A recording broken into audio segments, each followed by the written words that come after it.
What's up, fellow science enthusiasts? Welcome back to another episode of 300 Seconds of Science. My name is Tony Keith, and today we're going to take a look at one of the most important substances ever discovered in human history, which partially also happened to be a complete accident. I'm talking about rubber. There are three main types of rubber: natural rubber, vulcanized rubber, and synthetic rubber. The substance of rubber is made up from elastomers, which is short for elastic polymers. Elastomers are chain-like molecules that can be stretched at great lengths while still retaining their original chemical makeup and shape. Rubber got its name in 1770 from chemist Joseph Priestley, who discovered that the substance could be used to remove pencil marks by rubbing them off. Priestley did this with natural rubber, since the other two types of rubber weren't invented yet. Natural rubber is actually made in plants, but is predominantly extracted from a type of tree called Hevea brasiliensis, nicknamed the rubber tree, because, well, it makes rubber. The liquid extracted from rubber trees is called latex, which is coagulated with acid to create rubber. The primary chemical component that makes up natural rubber is called polyisoprene, which is an elastomer. Natural rubber is a very flexible substance that makes for a good electric insulator.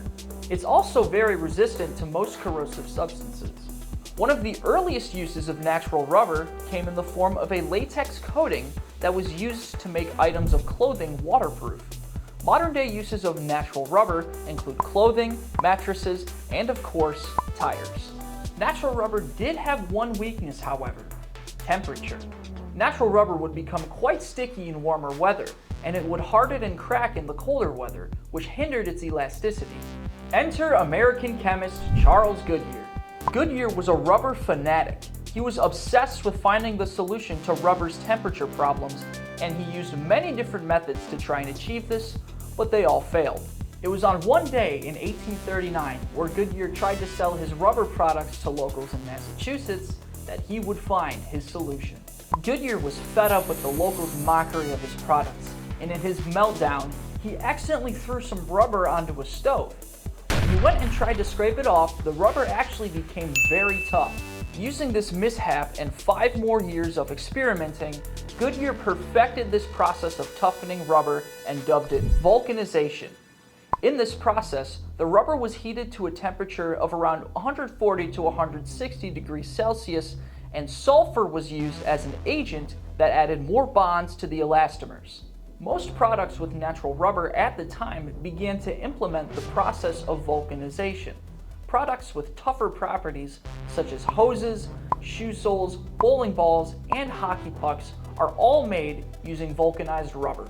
However, with a limited supply of natural rubber, people began to try and create an artificial form. Some chemists began to melt natural rubber and distill it into a synthetic substance called isoprene.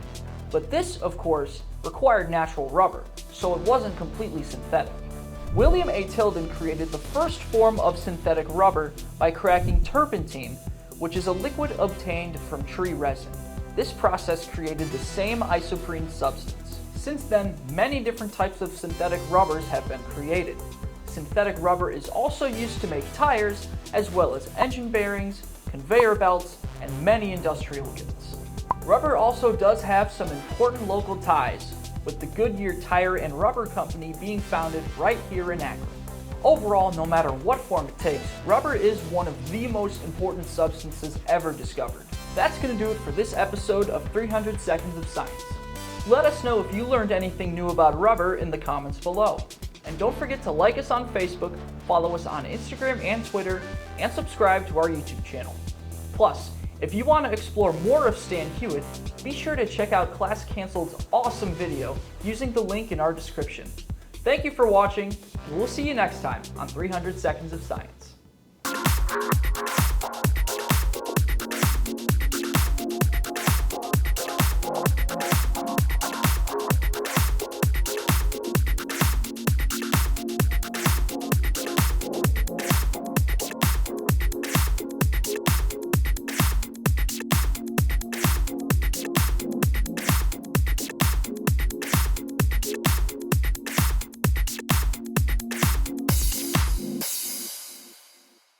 This program was produced by ZTV at the University of Akron. Do you want to gain experience in video production, professional social media, or working with real clients? Visit the UA School of Communications online or follow us on social media to learn more.